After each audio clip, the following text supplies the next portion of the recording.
ಯಾಕಂದರೆ ಅಪರಾಧಿಗಳ ಲೋಕದೊಂದಿಗೆ ಭಾಳಷ್ಟು ರಾಜಕಾರಣಿಗಳದು ಮತ್ತು ಅವ್ರ ಸಂಬಂಧಿಸಿದವರು ನಾವು ಎಂದಲ್ಲಿ ಕೇಳ್ತಾ ಇರ್ತೀವಿ. ಸ್ವತಂತ್ರವಾದ ಮೀಡಿಯಾಗೆ ಬೇಕಾಗಿರುವುದು ಸ್ವತಂತ್ರ ಧ್ವನಿ. ಆ ಸ್ವತಂತ್ರ ಧ್ವನಿ ಉಳಿಸಲು ನೀವು ಮಾಡಬೇಕಾದದ್ದು ಇಷ್ಟೇ. ಅದೇನಪ್ಪಾ ಅಂತಂತಂದ್ರೆ ನಿಮ್ಮ ಕೈಲಾದಷ್ಟು ಸಹಾಯ ಈ ಚಾನಲ್ಗೆ ಮಾಡಿ ಹಾಗೂ ನಿಮ್ಮ ಧ್ವನಿಯನ್ನು ಕಾಪಾಡಿಕೊಳ್ಳಿ. ಅದ್ರ ಬಗ್ಗೆ ಚರ್ಚೆ ಮಾಡ್ತಾ ಇರ್ತೀವಿ. ಅಂದ್ರೆ ಒಬ್ಬ ಅಪರಾಧಿ ಆಗೋದಕ್ಕೆ ಅನೇಕ ಕಾರಣಗಳು. ಹೌದು, ಅವನ ಬಡತನ ಮೂಲತಃ ಇರ್ಬೋದು, ಅದು ಧಾರ್ಮಿಕ ಒಂದು ಮೂಢ ಭಕ್ತಿ ಅಥವಾ ಮೂಢನಂಬಿಕೆ ಆಗಿರ್ಬೋದು, ಅಥವಾ ಮತ್ಯಾವುದೋ ಆಗಿರ್ಬೋದು, ದುಡ್ಡಿನ ವ್ಯವಹಾರದ ಬಗ್ಗೆ ಆಗಿರ್ಬೋದು. ಒಬ್ಬ ಅಪರಾಧಿ ಆಗಿರ್ತಾರೆ, ಅನೇಕ ಕಾರಣಗಳು. ಆ ಅಪರಾಧಿ ಹಾಗಾಗೋದಕ್ಕೆ ಕಾರಣ ಯಾರು? ಒಬ್ಬನ ಅಷ್ಟೇ ಅಲ್ಲ, ಇಡೀ ವ್ಯವಸ್ಥೆನೂ ಆ ಮಾತು ಬೇರೆ.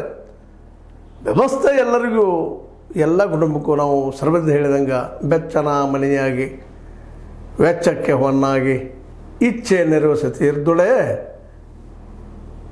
ಸ್ವರ್ಗಕ್ಕೆ ಕಿಚ್ಚು ಹಚ್ಚಂದ ಸರ್ವಜ್ಞ. ಇವೆಲ್ಲ ಇದ್ದು ಅಂದರೆ ಯಾರು ಅಪರಾಧಿ ಆಗಲಿಕ್ಕಿಲ್ಲ ಅನ್ನೋ ಒಂದು ದೊಡ್ಡ ನಂಬಿಕೆ.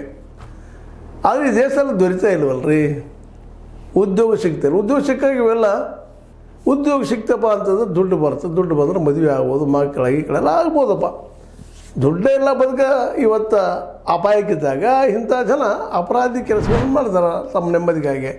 ಅವರನ್ನು ಸದುಪಯೋಗ ದುರುಪಯೋಗ ಈ ಧರ್ಮದ ಜನ. ಈಗ ನೋಡ್ರಿ, ಈ ಒಬ್ಬ ಉಗ್ರವಾದಿ ನಮಗೆ ಈ ವ್ಯಕ್ತಿ ಇಲ್ಲಿ ಅನೇಕ ಯುವಕರನ್ನು ಉಗ್ರನ ತಯಾರು ಮಾಡ್ತಾ ಇದ್ದಾರೆ. ಮತ್ತು ಇನ್ಮೇಲೆ ಆರೋಪಗಳಿದ್ದಾವೆ. ಧರ್ಮಾಂಧನನ್ನಾಗಿ ಮಾಡ್ತಾ ಇದ್ದಾನೆ ಅಂತೇಳಿ ಅನೇಕರು ಹುಟ್ಟಾಗ್ತಾ ಇದ್ದಾನೆ, ಸಮಾಜದಲ್ಲಿ ಅಶಾಂತಿ ಮೂಡಿಸ್ತಾ ಇದ್ದಾನೆ ಅನ್ನೋಂಥ ವ್ಯಕ್ತಿ ಕೈಯಲ್ಲ ಫೋನ್ ವ್ಯಕ್ತಿ ಆರಾಮ ಅವನು ಜೈಲ್ದಾಗ ಬ್ಯಾರಾಗಿದ್ದ ಆರಾಮ್ಸೆ ರಾಜನ ಕೂತ್ಕೊಂಡು ಹೊರ ಜಗತ್ತಿನೊಳಗೆ ಸಂಪರ್ಕ ಮಾಡ್ತಾ ಇದ್ದಾನೆ.